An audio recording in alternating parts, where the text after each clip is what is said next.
परमेश्वर पिता का धन्यवाद करते हैं।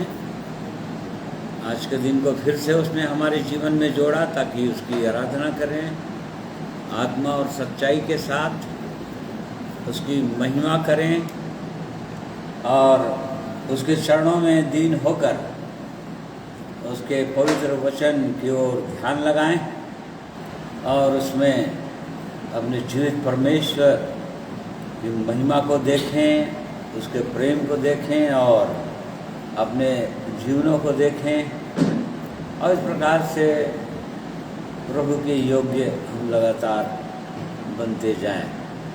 और इसलिए धन्यवाद करते हैं, पिछले दिनों में भी सहायता किया परमेश्वर ने और एक बार फिर से आज के दिन को दिया है। इसलिए आज के दिन में जितने मेरे प्रिय भाई और बहन जुटते हैं, आप सबों को मैं प्रभु यीशु के पवित्र नाम में नमस्कार कहता हूँ, जय मसीह कहता हूँ। परमेश्वर हम में से हर एक की सहायता अगुवाई करें आज के दिन, ताकि हम उसके पवित्र वचन से जो बात सिखाना चाहते हैं हम सीख सकें। आइए प्रार्थना करें। प्रेमी परमेश्वर पिता, स्वर्ग और पृथ्वी के स्वामी, महाराजा धीराज, हम आपका धन्यवाद करते हैं।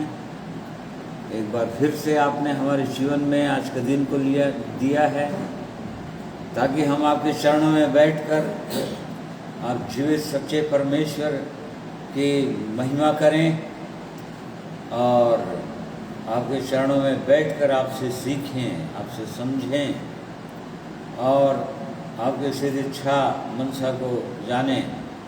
और इसलिए प्रेमी परमेश्वर, आज के दिन में मैं अपने आप को और जितने मेरे प्रिय भाई और बहन आज के दिन में सुनते हैं आपके पवित्र वचन को, हर एक को मैं अपने हाथों में सौंप देता हूँ।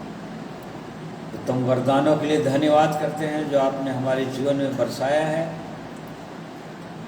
अपने पवित्र जीवित वचन को दिया, जिसके प्रकाश में हम आपकी इच्छाओं को समझ सकते हैं, आपके अनंत की योजना को हम समझ सकते हैं और इसी वचन के प्रकाश में हम अपने आप को भी देख सकते हैं प्रभु कि आप हमारे जीवन के लिए क्या चाहते हैं। और इसलिए मैं धन्यवाद करता हूँ ऐसे पवित्र जीवित वचन के लिए। धन्यवाद करते हैं प्रभु यीशु के लहू के लिए जिसके द्वारा संभव हुआ, अन्यथा हम बहुत दूर थे आपसे, पापों में डूबे हुए थे, परंतु प्रभु यीशु के लहू के कारण से हम आपके समीप हैं आज और आपकी महिमा कर पा रहे हैं। धन्यवाद करते हैं पवित्र आत्मा के लिए जिसे आपने सहायक के रूप में हमें दिया और आप हर एक को देना चाहते हैं प्रभु। जो लोग मांगते हैं, जो लोग इसके लिए भूखे और प्यासे होते हैं, उन सबों को आप देना चाहते हैं। इसलिए आज के दिन में भी आपकी पवित्र आत्मा की उपस्थिति हमारे मध्य में होने पाए और आपकी उपस्थिति में बैठकर प्रभु हम थोड़ा समय व्यतीत करने पाएँ।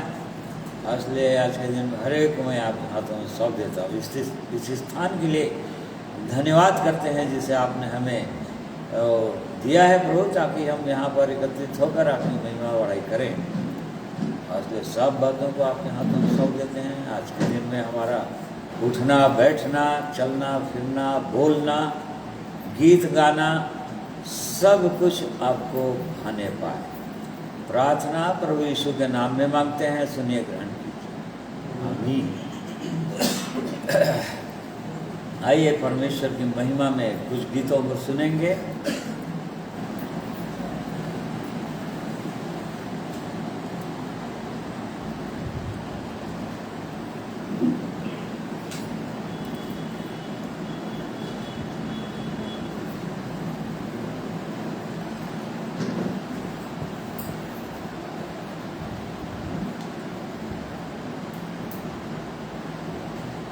प्रभु यीशु मसीह के नाम से आप सबों को सलाम, जय मसीह की।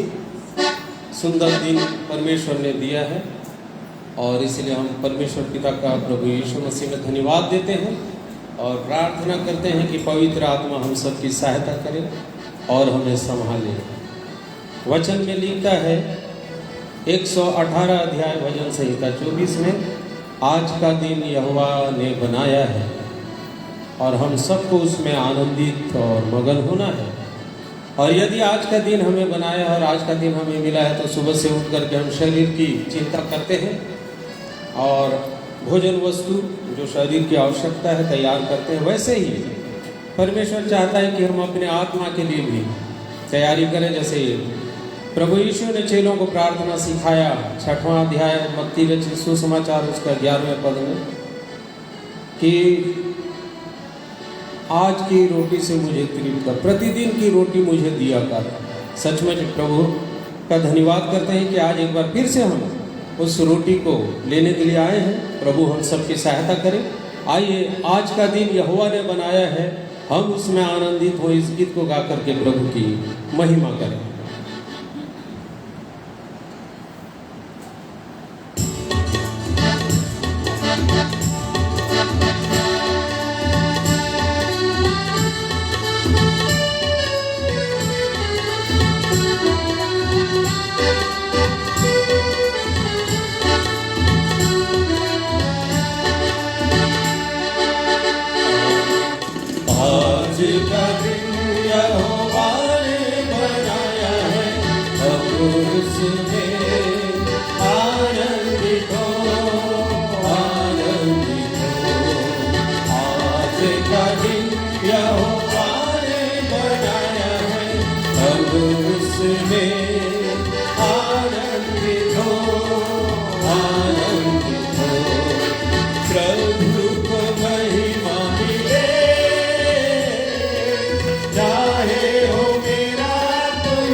यहोवा ने बनाया है, हम उसमें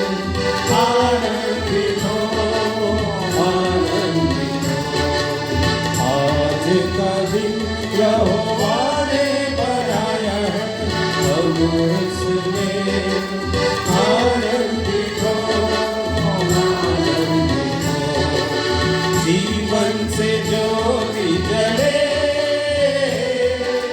जीवन ये ऐसा बने, जीवन से ज्योति जले, जीवन ये ऐसा बने, ज्योति में जल हम सके, यही दुआ है तुझसे, ज्योति में जल हम सके, यही दुआ है तुझसे। आज का दिन यहोवा ने बनाया है, हम उसमें आनंदित हो, आनंदित हो। आज का दिन यहोवा ने बनाया है, हम उसमें आनंदित हो, आनंदित हो। सचमुच में आज का दिन यहोवा ने बनाया, लिखा है प्रभु को महिमा मिले, चाहे हो मेरा अपमान, वो बढ़े मैं घटूं, रहे इसी का ध्यान। जब इन दिनों हम एक मोबाइल में एक ऐड को देखते हैं, एक छोटा सा क्लिप डाला है किसी ने, जो बस्तर साइड का है। प्रभु की स्तुति कर रहे हैं और लोग उस जगह को तोड़े जा रहे हैं, फिर भी उन्होंने प्रभु की महिमा करना नहीं छोड़ा, करते ही जा रहे थे। वो एक जन भी प्रभु की महिमा करते हुए उठा नहीं, ये आप लोग क्या कर रहे हो, ये बोला नहीं।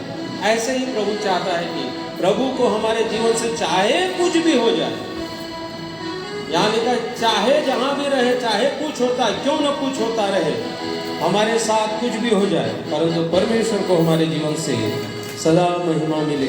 प्रभु यही चाहते हैं। आइए प्रभु के आत्मा के अगुवाई में और भी एक गीत को गाएंगे, जो प्रेमी आत्मा है परमेश्वर पिता का, प्रभु यीशु का, उसकी अगुवाई को हम, उसके आशीष को हमारे जीवन के लिए मांगेंगे। गीत नंबर 7, आत्मा प्रभु का, प्रेमी आत्मा प्रभु का। आइए इस गीत को गाएं।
इसी समय ही हमारे बीच में अपनी आशीष दे।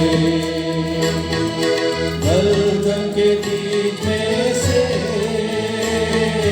दया से निकाला हमें, दलदल के बीच में से दया से निकाला हमें।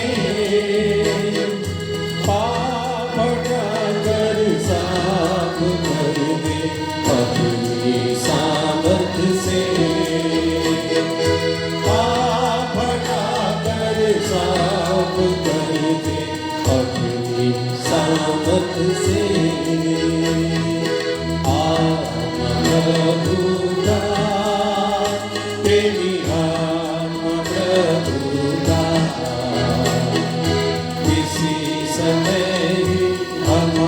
हमारे बीच में अपनी आशीष दे। इसी समय ही हमारे बीच में अपनी आशीष दे।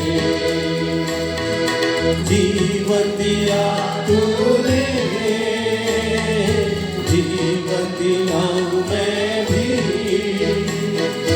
जीवन दिया तूने, जीवन दिया। इसी समय ही हमारे बीच में अपनी आशीष दे। इसी समय ही हमारे बीच में अपनी आशीष दे। आत्मा के वरदान से प्रीत कर दे मुझे। आत्मा के वरदान से प्रीत कर दे मुझे। जाग उठूं मैं जलने पाऊं ज्योति चमका मुझ में।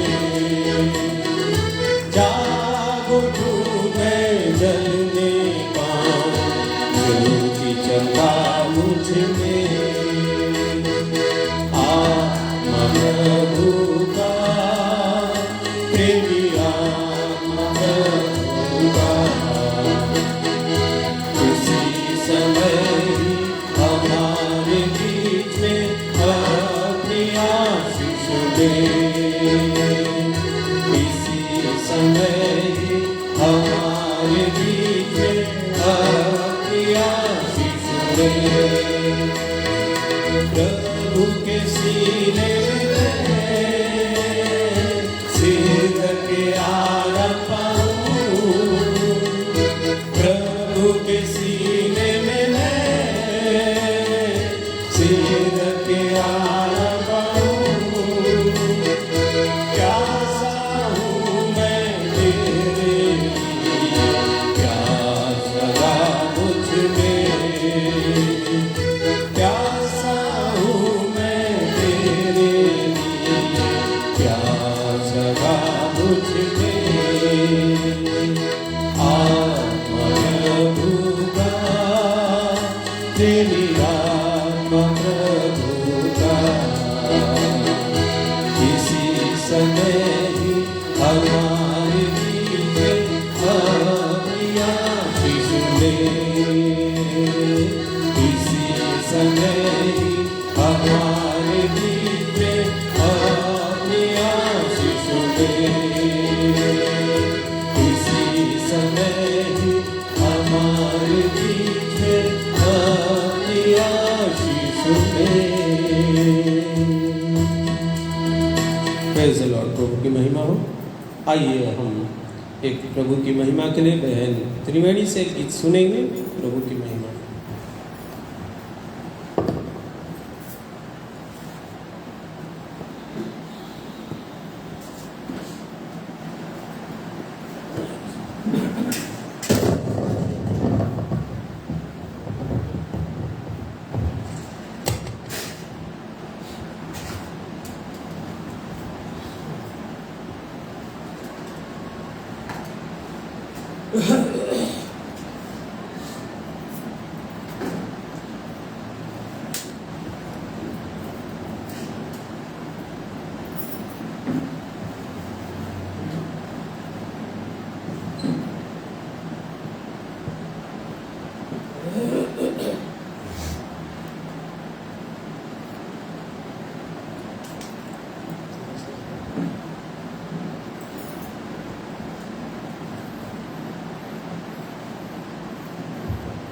सबका मैं हृदय से धन्यवाद करती हूँ। सबको जय मसीह की। और आज मैं छोटा सा गवाही देना चाहती हूँ कि आज 13 नवंबर है और आज मेरा 6 वर्ष पूरा हो गया है कि परमेश्वर में प्रभु के देह में जुड़ी मैं आज 6 वर्ष पूरा हो गया है। लेकिन छोटी सी गवाही मैं देना चाहूँगी कि इस 6 वर्ष में परमेश्वर ने मेरे को अद्भुत रीति से संभाला और इन 6 वर्षों में बहुत सारे उतार चढ़ाव आए मेरे जीवन में, लेकिन परमेश्वर सब बातों में मुझे अपने वचनों से संभाले। और जिस तरह से भजन संहिता 94 में है ना, 17, 18, 19, उस वचन को पढ़ने से उसमें लिखा है कि परमेश्वर की करुणा से, एक बार मैं पढ़ के सुनाऊंगी कि यदि यहोवा मेरा सहायक ना होता तो क्षण भर में मुझे चुपचाप होकर रहना पड़ता। जब मैंने कहा मेरा पाँव फिसलने लगा है, तब हे यहोवा तेरी करुणा ने मुझे थाम लिया। तो इस प्रकार से हमेशा मैं इस वचन से परमेश्वर ने मेरे को संभाला, गिरने नहीं दिया प्रभु ने। मैं परमेश्वर का हृदय से धन्यवाद करती हूँ। और बहुत सारी बातों से परमेश्वर ने मुझे हियाव बंधा है, और क्रूस हमारा लक्ष्य है, उस पर बने रहने का परमेश्वर ने बहुत सारे मेरे को उदाहरण से बताया। तो मैं परमेश्वर को मेरे हृदय से धन्यवाद देती हूँ, अब तक संभाल के रखा है और आगे भी संभालेंगे, और परमेश्वर की महिमा में एक गीत गाऊंगी।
तुम ही हो मेरे खुदा,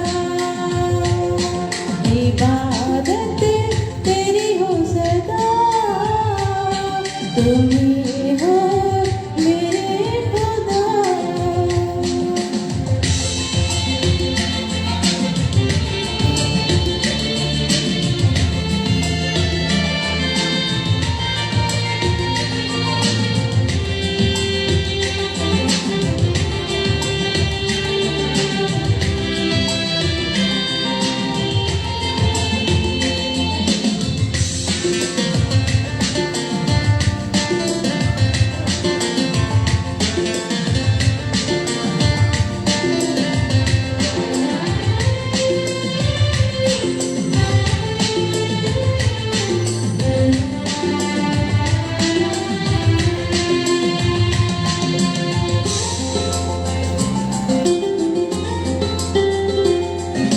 चाहत यही है यीशु को चाहूं, यीशु की राह पे चलती रहूं।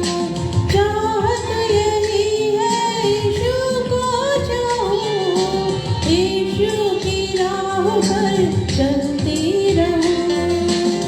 पा लिया है मैंने अब तक यीशु का प्यार, किया है लहू से मुझको पापों से उद्धार।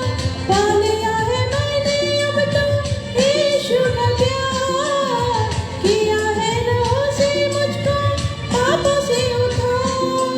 क्रूस पे जताया यीशु मुझसे प्यार, करती हूँ तेरा सजदा, तुम ही हो मेरे खुदा, इबादत तेरी हो सदा, तुम ही हो मेरे खुदा। ला ला ला ला ला ला ला ला, ओ, ओ, ओ,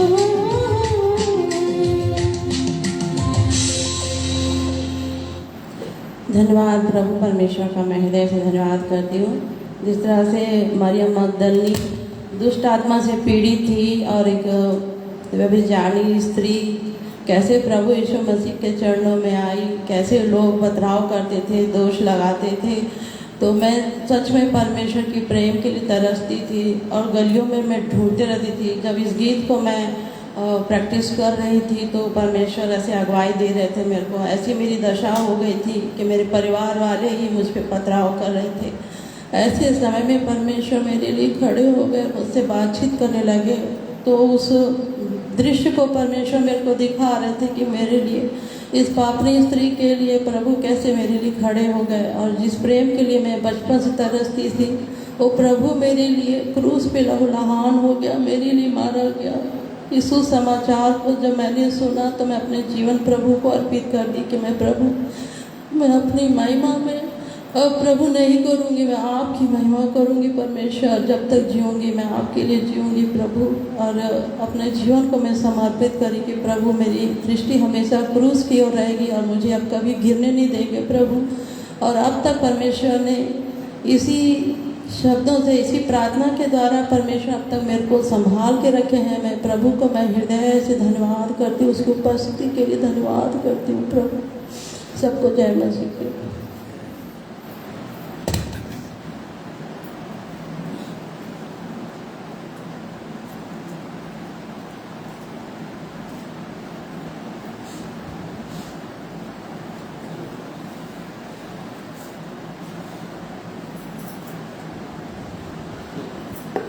परमेश्वर पिता का धन्यवाद सुंदर समय के लिए एक बार फिर से मैं प्रभु का धन्यवाद करता हूँ, क्योंकि परमेश्वर ने इस अवसर को दिया है कि उसकी आराधना और उपासना हम कर सकें।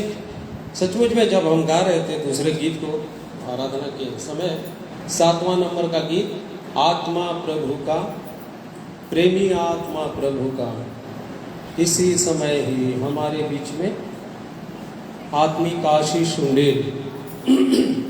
पवित्र आत्मा सचमुच में जब हमारे जीवन में आता है तो हमें भर देता है। प्रभु की महिमा में मैं अपने आत्मा को भी हम सबके आत्माओं को परमेश्वर के हाथों में सौंपूंगा और प्रभु की महिमा में एक गीत को आइए सुनेंगे।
आत्मा को तू कैसा कठिन रास्ता है, ले चल मेरी आत्मा को तू कैसा कठिन रास्ता है।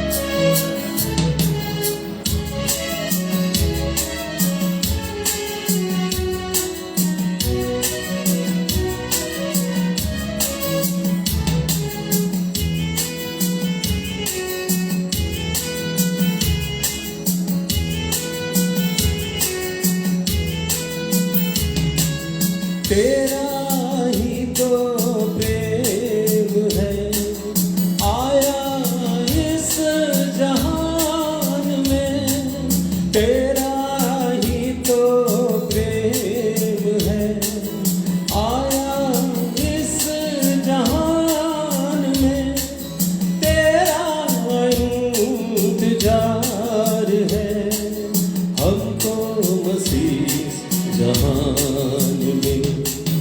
ले चल मेरी आत्मा को तू कैसा कठिन रास्ता है, ले चल मेरी आत्मा को तू कैसा कठिन रास्ता है।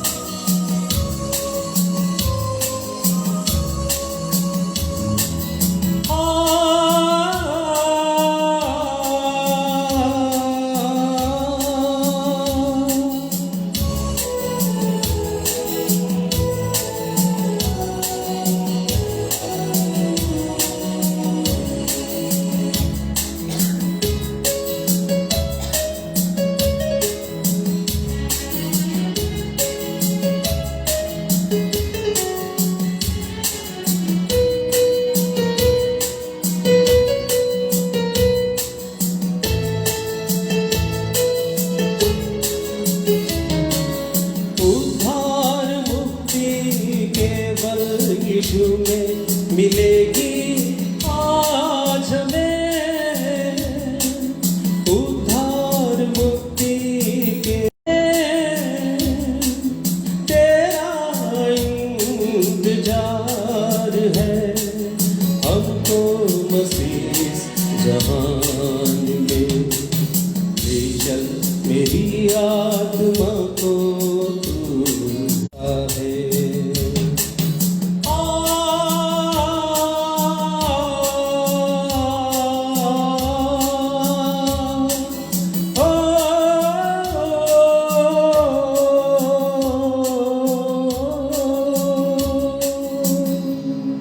Praise the lord. प्रभु की महिमा स्तुति।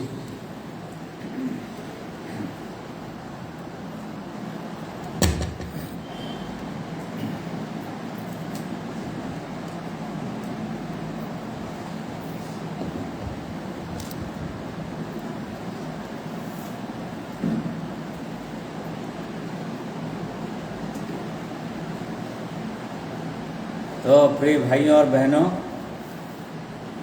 हम लोग अभी बहुत कठिन समय में हैं, ये सच है।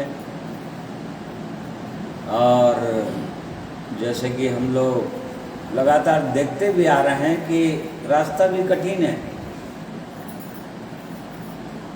प्रभु के साथ चलने का रास्ता कठिन है। और इसी कारण से जो लोग प्रभु में समर्पित होते हैं, पवित्र आत्मा पर निर्भर रहते हैं, उसकी अगुवाई चाहते हैं, उससे विनती करते रहते हैं, प्रभु कठिन रास्ते हैं, मेरी अगुवाई कर। और तब जो लोग ऐसे समर्पित जीवन जिएंगे, जी रहे हैं, वही लोग आगे तक पहुंचेंगे। और जैसा कि हम देखते आ रहे हैं कि सच में बहुत कठिन समय आ गया है अभी, क्योंकि प्रभु यीशु का आगमन कठिन एकदम निकट आ गया है। और प्रभु यीशु ने स्वयं बता दिया है कि एकदम जब निकट आने का समय होगा मेरा, तो वहाँ पर क्लेश और संकट आएंगे उसके चेलों के जीवन में। ये पहले ही बता दिया उसने। जब चेलों ने पूछा था प्रभु यीशु से कि इस जगत के अंत का और तेरे आने का क्या समय होगा, और तब प्रभु यीशु ने कई चिन्हों के द्वारा बताया था उनको।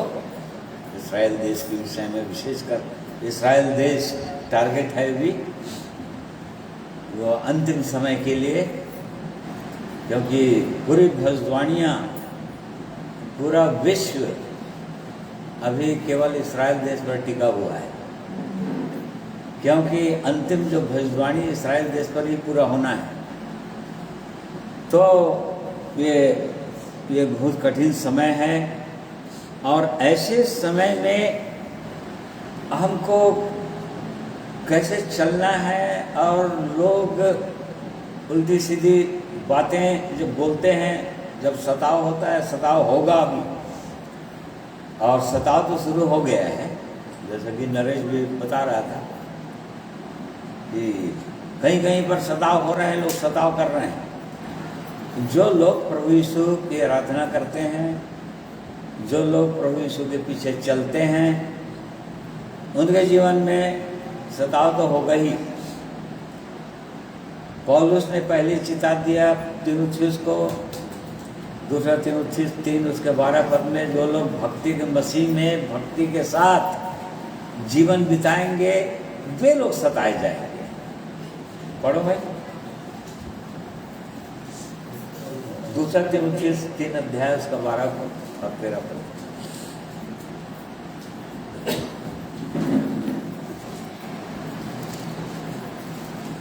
पर जितने मसीह यीशु में भक्ति के साथ जीवन बिताना चाहते हैं, वे सब सताए जाएंगे, परंतु दुष्ट और बहकाने वाला धोखा देते हुए और धोखा खाते हुए बिगड़ते चले जाएंगे। हाँ, देखो, जो लोग भक्ति के साथ, मतलब वास्तव में परमेश्वर से, प्रभु यीशु मसीह से जो लोग प्रेम करते हैं और उसके प्रेम में विवश होकर उसके पवित्र जीवित सत्य मार्ग में चलते हैं, वे लोग सताए जाएंगे। सब लोग नहीं सताए जाएंगे, क्योंकि बहुत सारे लोग समझौता कर लेंगे, पीछे हट जाएंगे। तो ये बहुत ही कठिन समय है, और ऐसे समय में कई प्रकार के लोग प्रश्न भी पूछते रहते हैं प्रभु के पीछे चलने वालों से। और ऐसे समय में कई बार हमारे प्रिय लोग सही जैसा जवाब देना चाहिए वैसा नहीं जवाब दे पाते हैं, परंतु सही जवाब देना चाहिए। जैसा कि दूसरा पत्रस की 3रा अध्याय उसका 15 पद, 14 और 15 पद देखिए, 14, 15, 16 पद।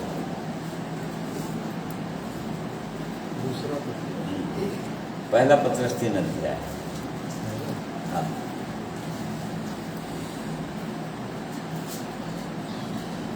यदि तुम धर्म के कारण दुख भी उठाओ तो धन्य हो, पर लोगों के डराने से मत डरो और न घबराओ, पर मसीह को प्रभु जानकर अपने अपने मन में पवित्र समझो।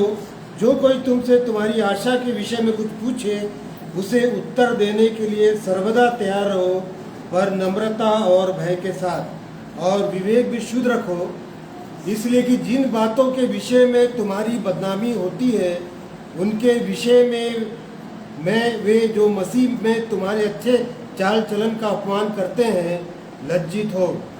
यहाँ पर पतरस जो है वो अंतिम समय के ही विषय में लिखा है, और जो लोग प्रभु यीशु के साथ चलेंगे वो लोग दुख उठाएंगे। दुख तो उठाना ही पड़ेगा। उसका हेडिंग दिया है 8 पद से आगे, भलाई करने के कारण सताओ। जो लोग भलाई करेंगे, परमेश्वर की दृष्टि में जो भलाई कहलाता है वो करेंगे, वो लोग सताए जाएंगे। और परंतु परमेश्वर अपने पवित्र वचन के द्वारा, पतरस जो है वो वचन के द्वारा, ये लोग सब अनुभवी लोग थे, प्रभु यीशु के लोग, उसके चेले लोग सब के सब सताए गए।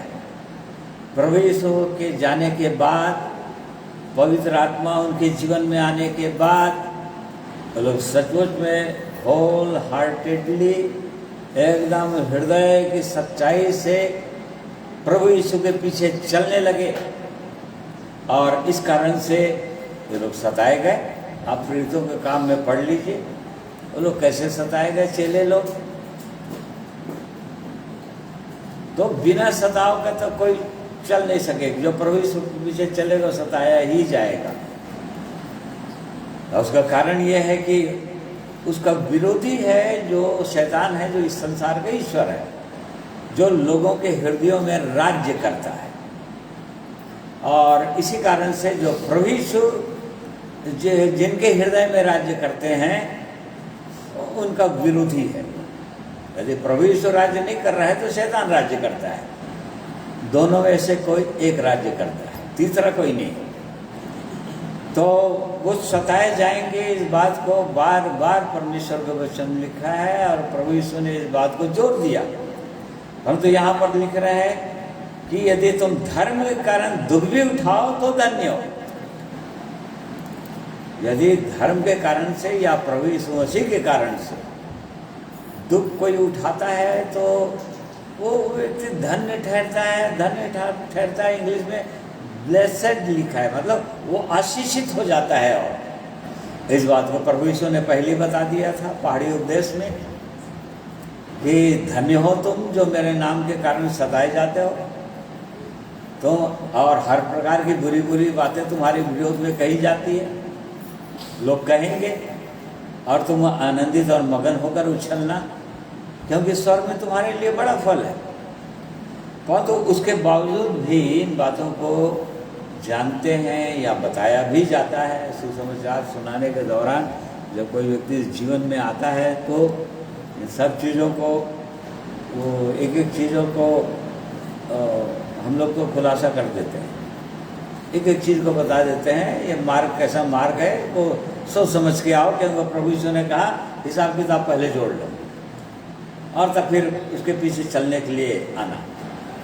तो ये सच है कि दुख उठाए, परंतु परमेश्वर अपने वचनों के द्वारा हर समय अपने लोगों को ढांढस देते हैं, उनका हियाव बंधाते हैं। जैसे कि यहाँ पर भी हियाव बंधा रहा है, यदि तुम धर्म के कारण दुख भी उठाओ तो धन्य हो। तुम धन्य हो गए समझना, हमारे जीवन में आशीष आ गई समझना, पर लोगों के डराने से मत डरो। बहुत सारे लोग हम देख रहे हैं, लोगों को डराने से डर जा रहे हैं। आज आते हैं लोग प्रभु यीशु के पास, हजारों लाखों की संख्या में आ रहे हैं लोग प्रभु यीशु के पास, और क्योंकि उसकी भविष्यवाणी है धारा की नहीं आएंगे, और इसलिए आ रहे हैं, परंतु डराने से डर जा रहे हैं, क्योंकि दुख उठाना नहीं चाहते, या उनको सही रीति से उनका गाइड करने वाले लोग गाइड नहीं कर पा रहे हैं। या उन्होंने ऐसे ही किसी प्रकार से शारीरिक आवश्यकता या शारीरिक लाभ के लिए प्रभु यीशु के पास आए होंगे। प्रभु यीशु का प्रेम या क्रूस की कथा को उन्होंने समझा नहीं होगा ठीक से, और इस कारण से ये लोग जब दुख आता है उनके जीवन में तो डर जाते हैं और बहुत सारे लोग पीछे हट जाते हैं। परंतु परमेश्वर का वचन कहता है उनके डराने से मत डरो और ना घबराओ। घबराना नहीं, मतलब डर के हिया मत खो देना या डर के कारण से इधर उधर मत हो जाना, दाएं बाएं मत हो जाना।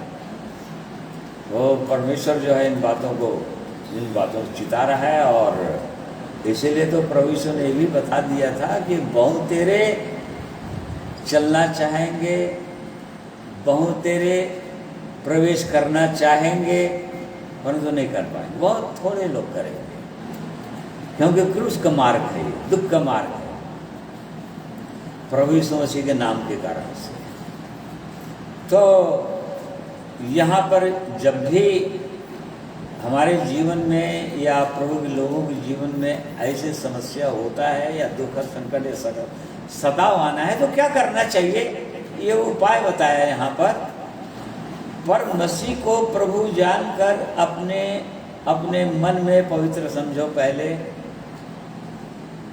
यदि कोई ऐसा समय आ गया तो प्रभु को पवित्र समझो। प्रभु मसीह को प्रभु जानकर, वो मसीह जिसके नाम के कारण से सताए जा रहे हैं उसको समझ जाना, उस जानना, और है ही वो प्रभु जानकर अपने हृदय के अंदर पवित्र समझना, उसको पवित्र मानना कि वो मेरा प्रभु है, मेरा स्वामी है वो, और उसके पीछे ही मुझको चलना है, ऐसा दृढ़ रहना। ये पतरस यहाँ पर समझा रहा है, क्योंकि पतरस पूरी रीति से पूरे अध्याय में इसी बात को डील कर रहे हो पहले अध्याय से कि दुख होता है, तुम आनंदित हो नए जन्म मिल गए करके, उद्धार पा गए करके, पाप क्षमा हो गए करके, परंतु कुछ दिनों से नाना प्रकार की परीक्षाओं के कारण से तुम दुखी हो, तुम शोकित हो। वो वहाँ से वो शुरू कर रहे हो पहले अध्याय से, और उसके बाद हर अध्याय में इस बात को बताना चाह रहा है कि इस आत्मिक जीवन में जब चल रहे हैं तो इन बातों को जानो, या परमेश्वर इन बातों को अपने लोगों को बताकर उनको मजबूत करना चाहता है, उनको विश्वास को और बढ़ा देना चाहता है, उनके बल को, आत्मिक बल को बढ़ा देना चाहता है, ताकि जब ऐसा समय आ जाए तो लोग न घबराएं, न डरे, स्थिर रहें, विश्वास में बहके ना। तो इसलिए वो बोल रहा है, जो कोई तुमसे तुम्हारी आशा के विषय में कुछ पूछे उसे उत्तर देने के लिए सर्वदा तैयार रहो, पर नम्रता और भय के साथ और विवेक को शुद्ध रखते हुए। इंग्लिश बाइबल में ऐसा लिखा है, विवेक को शुद्ध रखते हुए, बड़े भय के साथ, नम्रता के साथ तैयार रहो तुम्हारी आशा के विषय में। बहुत से लोग पूछते हैं, क्यों मान रहे हो, क्यों खाते हो, तुम ये काम क्यों नहीं करते, तुम इस चीज़ को क्यों नहीं खाते। तो बहुत सारे लोग, चूँकि ये सब मालूम नहीं है उनको या मालूम नहीं रहता है, तो वहाँ पर हड़बड़ा जाते हैं और डर जाते हैं। तो परमेश्वर का वचन बोल रहा है, तुम्हारी आशा के विषय में कुछ पूछो तो उसके उत्तर देने के लिए सर्वदा तैयार रहो, हर समय तैयार पाए जाओ। यदि कोई पूछे तो मैं क्या जवाब देना है, मुझको क्या बोलना है, मेरी आशा क्या है। हम सब जानते हैं हमारी आशा वो प्रभु यीशु है, प्रभु यीशु को हमको पाना, प्रभु यीशु के समान बन जाना। जब स्वर्ग जाना नहीं, प्रभु यीशु के समान बनना, अभी से प्रभु यीशु के साथ साथ चलना। और तब फिर निश्चित रूप से यदि प्रभु के साथ चल रहा है जो व्यक्ति, वो सदा सर्वदा के लिए प्रभु यीशु के साथ रहेगा, अनंत काल तक उसके साथ रहेगा। तो इसके लिए सर्वदा तैयार रहना। तो इस बात को प्रभु यीशु के शिष्य लोग बार बार चिताते रहे, पौलुस चिताता रहा। बहुत संकट के साथ, क्लेश के साथ स्वर्ग राज में प्रवेश करना होगा, उन्हें बताया प्रेरितों काम में। तो इस प्रकार से हम बार बार इन वचनों को देखते हैं, और विशेषकर आखिरी समय, क्योंकि समय बहुत निकट आता चला जा रहा है। जैसा प्रभु यीशु ने बताया था बिल्कुल वैसा ही होता चला जा रहा है, और इसलिए हर एक को सतर्क रहने की आवश्यकता है।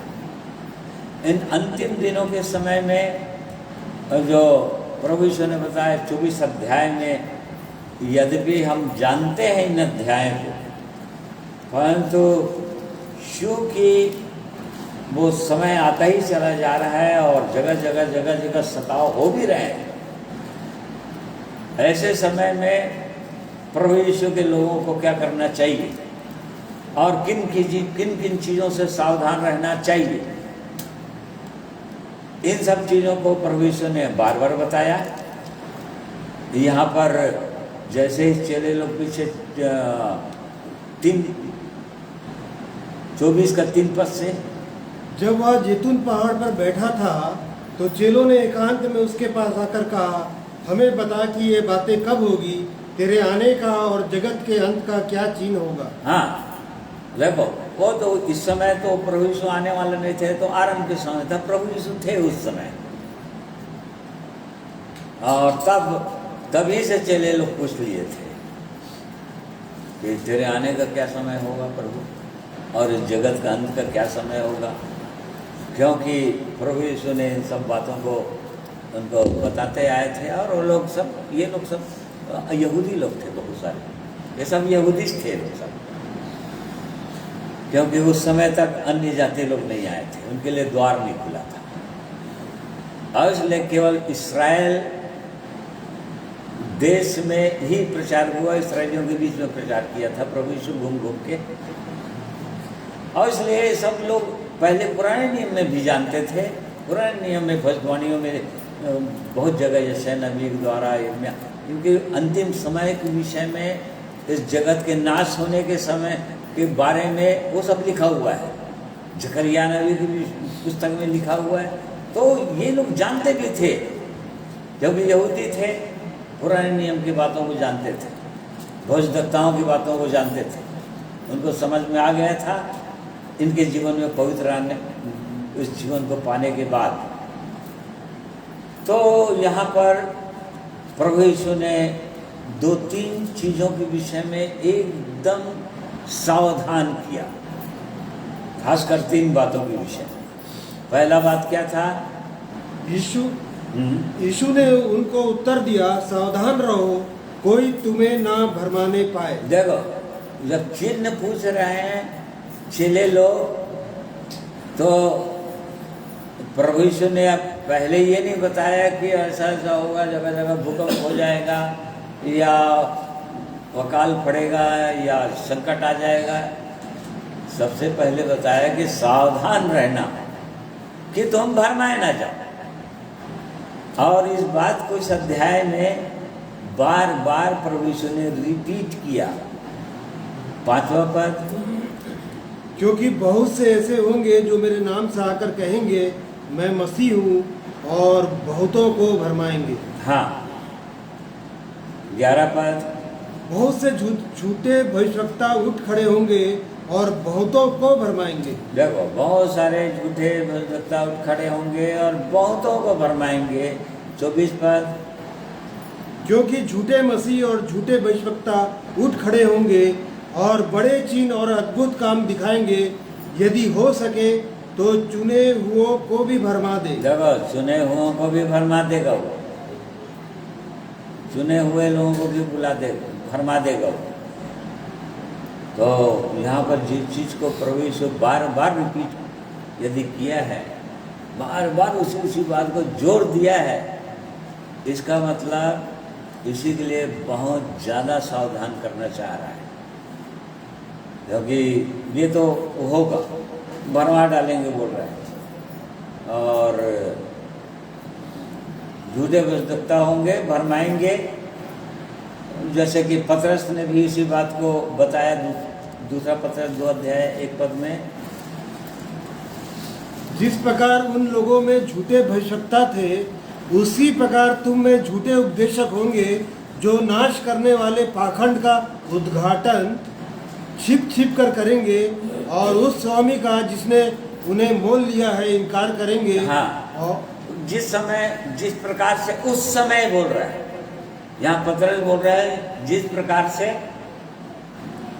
उस समय झूठे भविष्यवक्ता, झूठे उपदेशक होते थे, वैसे ही अब भी होंगे। तो ये किस समय की बात कर रहा है, उसको देखेंगे। परंतु इस बात को देखेंगे कि इस बात को क्या वो परमेश्वर नहीं जान रहा है क्या, प्रभु यीशु नहीं देख रहा है क्या, कि लोग सुंदर जीवन पाते हैं, सचमुच में जीवन पाते हैं, बहुत सारे लोग उद्धार का अनुभव करते हैं, आनंद और शांति का अनुभव करते हैं अपने जीवन में, बहुत सारी चीज़ों से निकल जाते हैं, अंधकार से निकल कर प्रकाश में आ जाते हैं, बहुत सारी चीज़ों से मन फिर जाता है उनका। परंतु उसके बाद भी क्यों ऐसा होने देता है परमेश्वर? क्यों ऐसे झूठे भविष्यवक्ताओं को परमेश्वर अलाउ कर दिया है प्रचार करने के लिए? क्या वो चाहता है कि लोग भरमाए जाए? क्या वो परमेश्वर की इच्छा है क्या कि लोग भरमाए जाए, उस सुंदर जीवन को पाकर भी उसके बाद भी नाश हो जाए? क्या परमेश्वर ऐसा चाहता है क्या? नहीं। पतरस ये बोल रहा था जिस प्रकार से उस समय झूठे भविष्यवक्ता हुआ करते थे, वैसे ही अभी भी होंगे। और हम देख रहे हैं आज के समय में बहुत ज़्यादा झूठे भविष्यवक्ता हो गए, जो परमेश्वर के वचन में मिलावट करते हैं। पौलुस ने कहा कि हम उन बहुतों के समान नहीं जो परमेश्वर के वचन में मिलावट करते हैं। बहुत से लोग मिलावट करते हैं, और थोड़ा सा मिलावट काफ़ी है।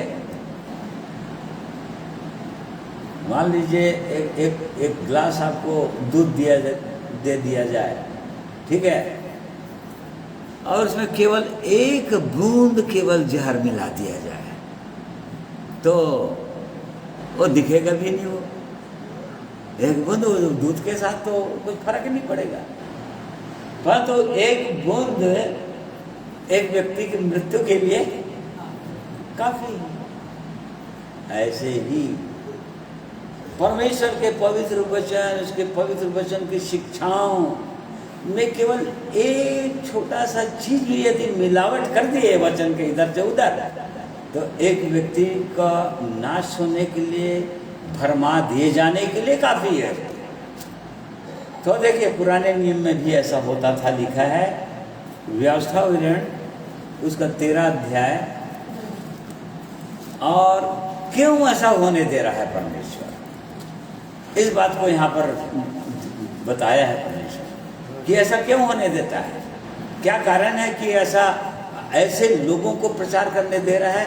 क्या प्रभु यीशु नहीं देख रहा है क्या? ऐसा वो सब देख रहा है कि कैसे लोगों को भरमा दिए जा रहे हैं, बहका दिए जा रहे हैं, चुने हुए लोग भी गिर जा रहे हैं। उसका कारण क्या है? 13 पद से पढ़िए, 1 पद से।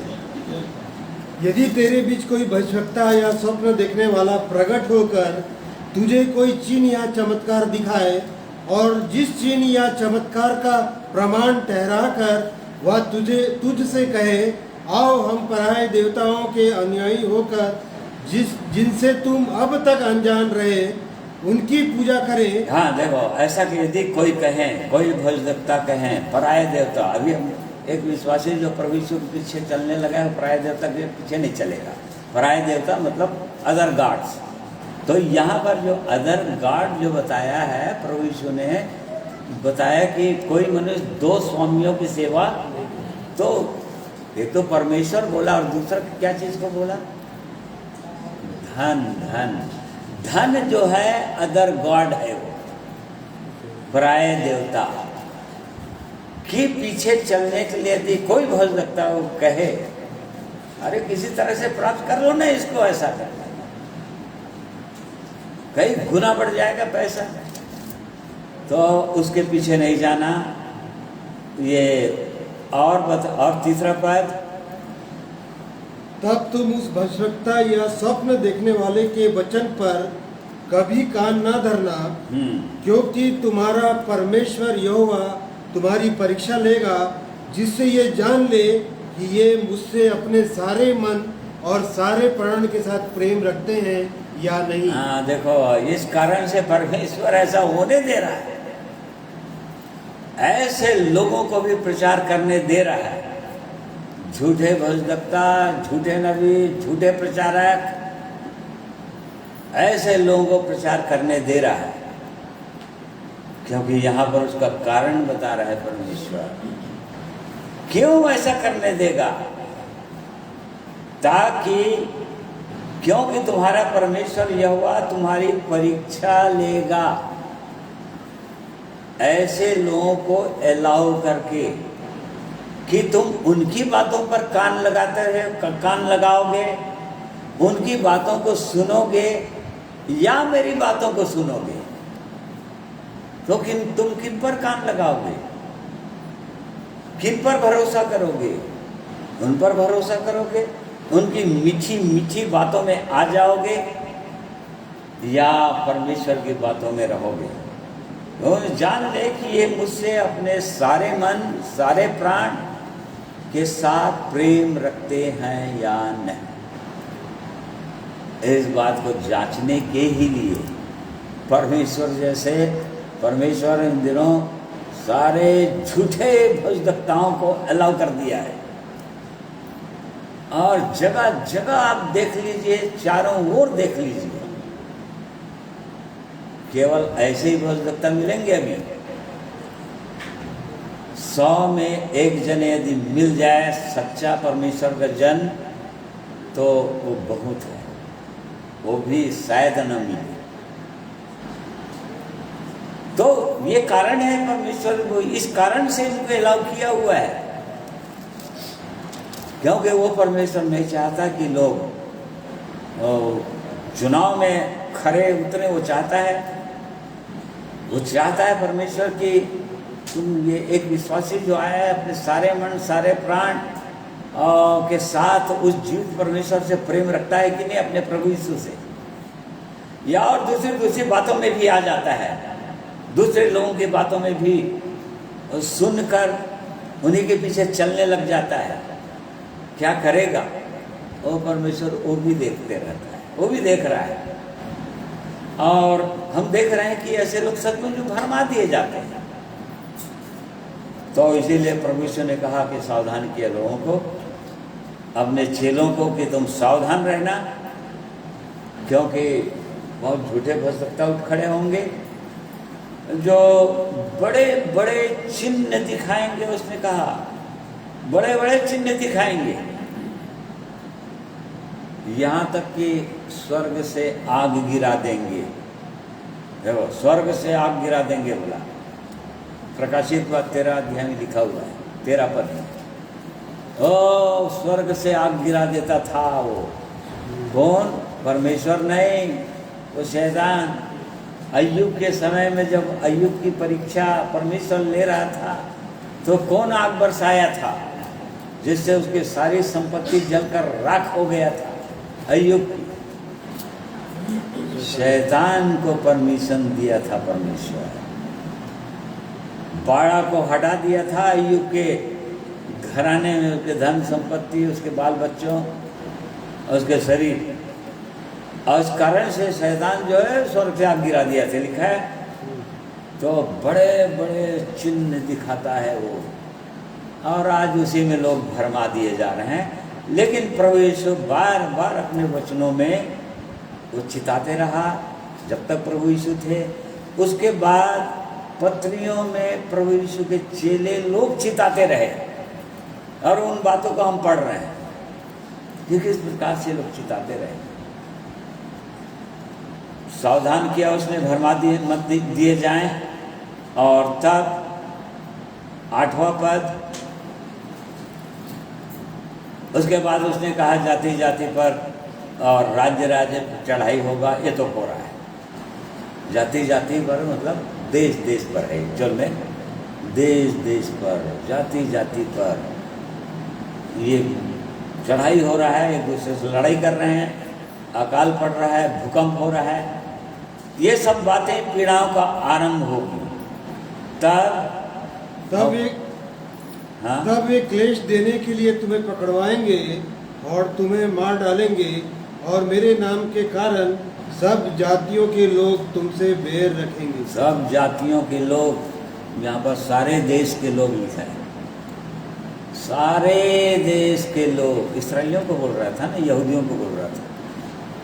प्रभु यीशु अपने चेलों को बोल रहे थे, सारे देश के लोग तुम्हारे बैरी हो जाएंगे। और इस्राएल देश के अभी तो सारे देश के लोग बैरी हो चुके हैं, सारे देश के लोग बैरी हो चुके हैं अभी तो। और उनसे मुलाकात कर रहे हैं उनसे, और इस प्रकार से वो तो हो रहा है वो। तब वे तुम्हें क्लेश देने के लिए तुमको पकड़वाएंगे। देखो आने का चिन्ह बता रहा है। प्रभु यीशु अपने दोबारा आगमन का चिन्ह बता रहे हैं, ठीक है। मतलब ये चिन्ह होंगे, पहले आगमन से पहले ये चिन्ह होंगे, मतलब क्लेश आएगा ही आएगा। बहुत से लोग, विश्वासी लोग इस धोखे में हैं और निश्चिंत हैं इसलिए कि क्लेश काल आरंभ होने से पहले रैप्चर हो जाएगा या प्रभु यीशु का आगमन हो जाएगा, हमको वो 7 साल के क्लेश में जाना नहीं पड़ेगा विश्वासियों को। वैसे ही हंसते खेलते संसार के साथ समझौता करते कुराते स्वर्ग चले जाएंगे। ऐसे करके बहुत सारे विश्वासी लोग, उद्धार पाए हुए लोग धोखे में हैं। परंतु नहीं, प्रभु यीशु अपने दोबारा आगमन का चिन्ह बता रहे हैं। तब वे तुम्हें क्लेश देने के लिए पकड़वाएंगे और तुम्हें मार डालेंगे, और मेरे नाम के कारण सब जातियों के लोग तुमसे बैर रखेंगे। सब जातियों के लोग बैर रखेंगे, सताएंगे, तुम्हें मार डालेंगे और तुमसे बैर रखेंगे। ये चेलों को बता रहे थे प्रभु यीशु, ऐसा होगा। क्लेश सताव में जाना ही पड़ेगा। और इसलिए परमेश्वर जैसे कि बोलता है पुराने नियम में भी अपने नबियों के द्वारा, बल धारण कर, देख तेरे विरुद्ध उठ खड़ा हुआ है, आ गया है। और इसलिए बल धारण कर ले, बल धारण करना पड़ेगा विश्वासियों के लिए। और अलग अलग जगह में प्रभु यीशु ने बार बार इन चीज़ों को बताया कि वो पकड़वाएंगे निश्चित रूप से, और बहुतों को सताएंगे और सता रहे हैं। सताव शुरू हो चुका है, ये शुरू हो चुका है, लेकिन आरंभ है, ये पीड़ाओं का आरंभ है। अभी केवल आरंभ हुआ है, जगह जगह थोड़ा थोड़ा कहीं कहीं सुनाई दे रहा है। और विश्व स्तर पर देखेंगे तो बहुत कंट्रीज में जो कम्युनिस्ट देश है या एकदम ख्रिस्ट विरोधी देश हैं, जैसे कि रशिया, चाइना, कोरिया, उत्तर कोरिया और उसके आसपास के देश, वहाँ तो सीधा मार डाल रहे हैं। जो लोग प्रभु यीशु के पास आ रहे हैं उनको सीधा शूट कर दे रहे हैं। तो ये पीड़ाओं का आरंभ होगा। परंतु प्रभु यीशु ने ढाढ़स दिलाया। यूहन्ना 16 अध्याय निकालिए बोला, ये कैसे होगा और एक विश्वासी कैसे इसको सह सकता है, इसका एक उदाहरण के साथ प्रभु यीशु ने बताया था अपने चेलों को। 16 अध्याय का 16 पद के ऊपर जो हेडिंग है वो क्या लिखा है, पढ़ो भाई। दुख सुख में बदल जाएगा। हाँ देखो, दुख सुख में बदल जाएगा। यदि शोक है, यदि विलाप है प्रभु यीशु के नाम के कारण से, सताव के कारण से, तो आनंद में बदल जाएगा। ये प्रभु यीशु ने बताया। प्रभु यीशु बात कर रहे हैं यहाँ पर, क्योंकि वो बार बार बोल रहा है थोड़ी देर में तुम मुझे नहीं देखोगे, फिर थोड़ी देर में मुझे देखोगे। ये थोड़ी देर में नहीं देखोगे, थोड़ी देर में फिर देखोगे, ये क्या बताना चाह रहे थे प्रभु यीशु? इसको हम आगे समझ जाएंगे। 20 पद से पढ़िए। मैं तुमसे सच सच कहता हूँ कि तुम रोओगे और विलाप करोगे, परंतु संसार आनंद करेगा। तुम्हें शोक होगा, परंतु तुम्हारा शोक आनंद में बदल जाएगा। हाँ, ये प्रभु यीशु बता रहे थे। यहाँ पर भी अपने आगमन के विषय में इनको समझा रहे थे कि मैं अभी थोड़ी देर बाद नहीं जाऊँगा, मतलब क्रूस पर चला जाऊँगा, मारा जाऊँगा, स्वर्ग चला जाऊँगा, फिर थोड़ी देर के बाद तुम मुझको देखने पाओगे। ये थोड़ी देर वो 2000 साल का अंतर को दिखा रहा है। ठीक है, प्रभु के लिए थोड़ा समय 1000 वर्ष के बराबर होता है। भजन 90 में लिखा हुआ है, एक पहर 1000 के बराबर। तो इसका उदाहरण दे रहे हैं कैसे तुम्हारा शोक जो है, या तुम्हारा दुख जो है, या भयंकर रीति से जो पीड़ा है, वो कैसे आनंद में बदलेगा। उसका उदाहरण के द्वारा प्रभु यीशु बताना चाह रहे थे। 21 बात, प्रसव के समय स्त्री को शोक होता है, क्योंकि उसकी दुख की घड़ी आ पहुंची है, परंतु जब वह बालक को जन्म दे चुकती है, तो इस आनंद से कि संसार में एक मनुष्य उत्पन्न हुआ, उस संकट को फिर स्मरण नहीं करती। उसी प्रकार तुम्हें भी अब तो शोक है, परंतु मैं तुमसे फिर मिलूंगा और तुम्हारे मन आनंद से भर जाएंगे, और तुम्हारा आनंद कोई तुमसे छीन ना लेगा। हाँ, मतलब यहाँ पर एक प्रसव पीड़ा में पड़ी हुई कोई स्त्री के विषय से समझा रहे हैं प्रभु यीशु कि जिस प्रकार से प्रसव के समय स्त्री शोक में होती है, उसको भयंकर शोक होता है, भयंकर पीड़ा होता है बालक जन्मने से पहले। 9 महीने का शोक उठाना पड़ता है, और अंतिम समय में एकदम भारी शोक होता है, भारी पीड़ा होता है उसको। बहन लोग इन बातों को समझते हैं, जानते हैं। परंतु प्रभु यीशु कैसे शोक आनंद में बदलेगा उसका उदाहरण दे रहे थे, और वो भी अपने आगमन के समय से उसको रिलेट कर रहे थे, उससे संबंध जोड़ रहे थे। इसी प्रकार से बोल रहे थे, उसका उदाहरण देकर बोल रहे थे। इसी प्रकार तुम्हें भी अब शोक होता है। इस प्रकार से, जिस प्रकार से प्रसव पीड़ा में पड़ी हुई कोई स्त्री को शोक होता है, पीड़ा होता है बालक जन्मने से पहले, तो ये संकट को ही बताना चाह रहे थे, क्लेश को बताना चाह रहे थे कि भयंकर पीड़ा तुमको उठाना पड़ेगा।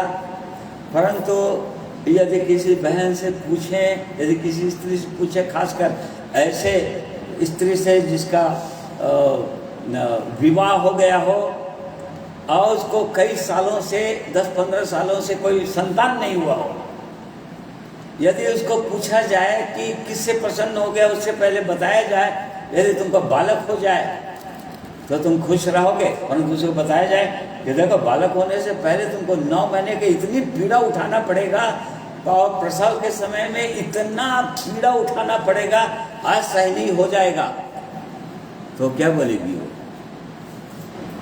जो वो बालक के लिए बाट जो रही, वो क्या बोलेगी? वो कोई बात नहीं, मैं इस पीड़ा को उठाने के लिए एकदम तैयार हूं, बोलेगी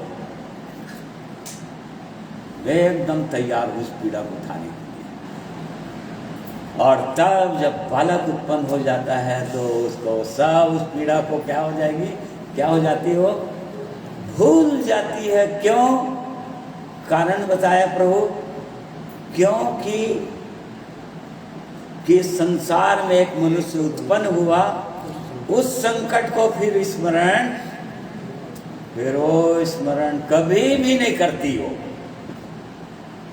फिर कैसे पीड़ा के साथ बालक उत्पन्न किया, कभी भी नहीं भूलती, बिल्कुल इसी प्रकार से। अभी शोक होता है, प्रभु यीशु ने कहा संकट में गुजरना पड़ेगा, दुख मुसीबत सहना पड़ेगा मेरे नाम के कारण से, पीड़ा उठाना पड़ेगा, बुरी बुरी बातों को सुनना पड़ेगा, मार खाना पड़ेगा, और यदि ऐसा समय आ गया तो प्राण भी देना पड़ेगा। परंतु कोई बात नहीं बोल रहे। जिस प्रकार से वो स्त्री प्रसव के समय में भयंकर पीड़ा में रहती है, परंतु जैसे ही बालक उत्पन्न होता है उसका पीड़ा समाप्त, वो आनंद में बदल जाता है। वैसे ही प्रभु यीशु बोल रहे थे अपने आगमन के समय में तुमको क्लेश होता है, अवश्य होगा, परंतु जैसे ही मेरा आगमन होगा तो उस पीड़ा को भूल जाओगे, तुम्हारे सिरों में वो आनंद गूंजता रहेगा, तुम्हारे शोक और सिसकियों का अंत हो जाएगा। और इसलिए प्रिय भाइयों बहनों, ये प्रभु यीशु के ये वचन हमको बहुत ही शांति देता है, शांति देने वाला वचन है, खासकर उनके लिए जो प्रभु यीशु के पीछे चल रहे हैं और सताओं का सामना कर रहे हैं, या आने वाले दिनों में सताओं को सहने के लिए एकदम तैयार हो रहे हैं। ये बहुत शांतिदायक वचन है। हाँ, प्रभु यीशु का आगमन होगा तो कैसे होगा? यदि प्रभु यीशु को देखेंगे तो वो पीड़ा, क्या पीड़ा है वो लगेगा। उदाहरण के लिए हम जो पहला बलिदान हुआ नए नियम के अंदर, स्तुपनुस, हम सब जानते हैं, प्रेतों का हम 7 अध्याय 8 अध्याय में दिया हुआ है। वो पथराव करके मार डाल रहे थे, पत्थर पर पत्थर मारे जा रहे थे। अब उसका प्राण निकलने वाला था, परंतु उसी दौरान स्वर्ग खुल गया था और स्वर्ग में प्रभु यीशु को पिता के दाएं खड़े हुए उसने देखा। अब जब प्रभु यीशु को देखा होगा, सोच के देखिए, कल्पना कीजिए, तो उसको उसकी जो पीड़ा जो पत्थर से पड़ता रहा था फट गया होगा, जगह जगह उसका सिर फट गया होगा, जगह जगह से लहू बहता होगा। अब उसका प्राण निकलने वाला था, परंतु प्रभु यीशु को देख रहा था। उसके पीड़ा को तो प्रभु यीशु को देखते ही वो समाप्त हो गया होगा। उस आनंद में तो उसको समझ ही नहीं आया होगा क्या पीड़ा है, कुछ भी नहीं। बिल्कुल वैसे ही तो दूसरा चिन्ह प्रभु यीशु ने बताया मत्ती 24 अध्याय के अंदर कि ये सब बातें पीड़ाओं का आरंभ होगी, तब वे क्लेश देने के लिए तुम्हें पकड़वाएंगे इस संसार के लोग, जो लोग प्रभु यीशु को नहीं जानते। यहाँ तक कि प्रभु यीशु ने बता दिया तुम्हारे माता और पिता तुमको पकड़वाएंगे, यहाँ तक कि तुमको मरवा डालेंगे। सब कैसे होगा? मरवा डालेंगे, माता पिता अपने बच्चों को पकड़वा देंगे। ये तो प्रभु यीशु के शब्द है। तब कैसे होगा? तो जो प्रभु यीशु ने कहा मेरी बातें, उसकी मात्रा और बिंदु भी बिना पूरा हुए नहीं टलेगा, प्रभु यीशु ने कह दिया नहीं टलेगा, हो गई। तो ये दूसरा इसके विषय में प्रभु यीशु ने सावधान किया कि सताव होगा, क्लेश उठाना पड़ेगा, और इन बातों के लिए प्रभु यीशु अपने चेलों को चिता रहे थे कि तुम सावधान रहना। मतलब इसके लिए तुम तैयार रहना, निश्चिंत मत रहना। निश्चिंत रहोगे तो फिर खत्म हो जाएगा। अभी सताव नहीं हो रहा है तो निश्चिंत है। आज विश्वासी लोग निश्चिंत है, मतलब सताव आएगा तब थोड़ा जागृत होंगे ऐसा लग रहा है। नहीं, सताव में जो सेना में जो भर्ती होते हैं ना, कहा जाता है कि जो लोग जो आराम के समय होता है या लड़ाई जब नहीं हो रहा है सेना का दूसरे देश के साथ, तब जो उनको आराम मिलता है, ऐसे समय में जितना वो एक्सरसाइज करते हैं सुबह 4 बजे उठकर भोर को, और जितना ज़्यादा जो लोग पसीना बहाते हैं उतना कम उनको लड़ाई के समय में दुख उठाना पड़ता है। तो इसीलिए अभी एकदम निश्चिंत न रहें विश्वासी भाई बहन लोग कि हमारे जीवन में अभी तो सताव किसी प्रकार का नहीं है, इसलिए हम जैसा भी जीना चाहें जी सकते हैं। नहीं, अभी दुख उठाइए, अभी परिश्रम कीजिए, अभी प्रभु के चरणों में आइए। तो प्रभु यीशु ने दूसरा चीज़ ये चिताया, मेन चीज भरमाए जाएंगे और भरमा रहे लोगों को। दूसरा, दुख उठाना पड़ेगा। बहुत से लोग दुख उठाना नहीं चाहते, या जब ऐसे समय आता है बहुत अच्छे चलते रहते हैं, जैसे संकट आया जीवन में, विश्वासी लोग जैसे संकट आया जीवन में और उसके बाद उनके जीवन में गिरने लग जाता है। क्यों? क्योंकि कुड़कुड़ाहट आ जाता है, चिड़चिड़ाहट आ जाता है। ओ हम कितना सहेंगे बोलते हैं, हम सह नहीं सकते, और उसके बाद फिर धीरे धीरे धीरे धीरे गिरावट आ जाता है, ठंडा हो जाता है, उनका प्रेम ठंडा हो जाता है। ठीक है, फिर उसके बाद आगे बढ़िए भाई। हाँ, अधर्म के बढ़ने से बहुतों का प्रेम ठंडा पड़ जाएगा, परंतु जो अंत तक धीरज धरे रहेगा उसी का उद्धार होगा। देखो फर्क, अधर्म के बढ़ने से बहुतों का प्रेम ठंडा हो जाए। तो ये अधर्म क्या चीज है? ये अधर्म के बढ़ने से बहुतों का प्रेम ठंडा हो जाए बोल रहे हैं। दूसरा तीमुथियुस 3 अध्याय उसका 1 पद से पढ़िए। यह स्मरण रख कि अंतिम दिनों में कठिन समय आएंगे, क्योंकि मनुष्य उसका हेडिंग क्या है ऊपर? अंतिम दिनों में अधर्म। अंतिम दिनों में अधर्म। देखिए, अधर्म को नहीं समझे तो समझ जाइए, विश्वासी लोग ही अधर्म करते हैं। विश्वासी लोगों के जीवन में अधर्म होता है, उद्धार पाए हुए लोगों के जीवन में अधर्म होता है। बाकी लोग तो पाप में डूबे हुए हैं, अपराधी हैं, पापी हैं परमेश्वर की दृष्टि में। परंतु अधर्म जो शब्द आया वो उनके लिए आया है जो परमेश्वर को जानते हैं, जान गए हैं, उसका स्वाद चख चुके हैं, और उसके बाद जो उसकी इच्छा के अनुसार नहीं चलते। तो यहाँ पर अधर्म क्या हेडिंग है? अंतिम दिनों में अधर्म। अंतिम दिनों में अधर्म। कैसा अधर्म होगा? क्या बोल रहा है? आगे पढ़िए। पर यह स्मरण रख कि अंतिम दिनों में कठिन समय आएंगे। हाँ, कठिन समय आएंगे अंतिम दिनों में, क्योंकि मनुष्य स्वार्थी, लोभी, डींगमार, अभिमानी, निंदक, माता पिता की आज्ञा टालने वाले, कृतघ्न, अपवित्र, दया रहित, क्षमा रहित, दोष लगाने वाले, असंयमी, कठोर, भले के बेरी, विश्वासघाती, ढीठ, घमंडी और परमेश्वर के नहीं वरन सुख विलास ही के चाहने वाले होंगे। आगे वे भक्ति का भेष तो धरेंगे पर उसकी शक्ति को ना मानेंगे। ऐसों से परे रहना। ये किनके लिए लिख रहा है? ये समझ में आया कि नहीं किनके लिए लिख रहा है? वे भक्ति का भेष तो धरेंगे परंतु उसकी शक्ति को नहीं मानेंगे। ये कठिन समय आएगा, इस प्रकार से ये अधर्म हो जाएगा बोल रहा है। अंतिम समय में लोग ऐसे होंगे, मनुष्य स्वार्थी हो जाएंगे। विश्वासी लोगों के विषय में लिखा है, उद्धार पाए हुए लोगों के विषय में लिखा हुआ है। बाकी लोगों के विषय में तो रोमियों के पत्री में लिखा है कि सारा संसार पाप में डूबा हुआ है, और कैसे कैसे पापों में डूबा हुआ है वो पूरा लिखा हुआ है बाइबल में।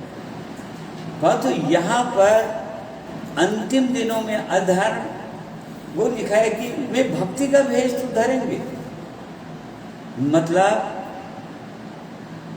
उनके पास सही वचन है, वो वचन पर पूरा पूरा विश्वास करते हैं और सही शिक्षा में हैं, सही शिक्षा में भी चल रहे हैं वो लोग। उनके पास जो सिद्धांत है या बाइबल का जो सिद्धांत या प्रभु यीशु मसीह का जो सिद्धांत है वो बिल्कुल सही है, उसमें कोई खराबी नहीं, कोई गड़बड़ी नहीं है। वे भक्ति का भेद धरते हैं, देखने में पूरा विश्वासी हैं, वचन जानते हैं, आराधना करते हैं, परंतु स्वार्थी हैं, लोभी हैं, अपने स्वार्थ की चिंता करते हैं। पौलुस ने लिखा तीमुथियुस को कि तेरे समान और तो कोई नहीं है, बहुत से लोग अपने स्वार्थ की चिंता करते हैं। वो तीमुथियुस को लिख रहा है पौलुस। बहुत से लोग मतलब बहुत से प्रभु यीशु के साथ चलने वाले लोग, वह लोग खरा जीवन तेरा है बोल रहा है। और इस कारण से तीमुथियुस जो है पौलुस का सहकर्मी था,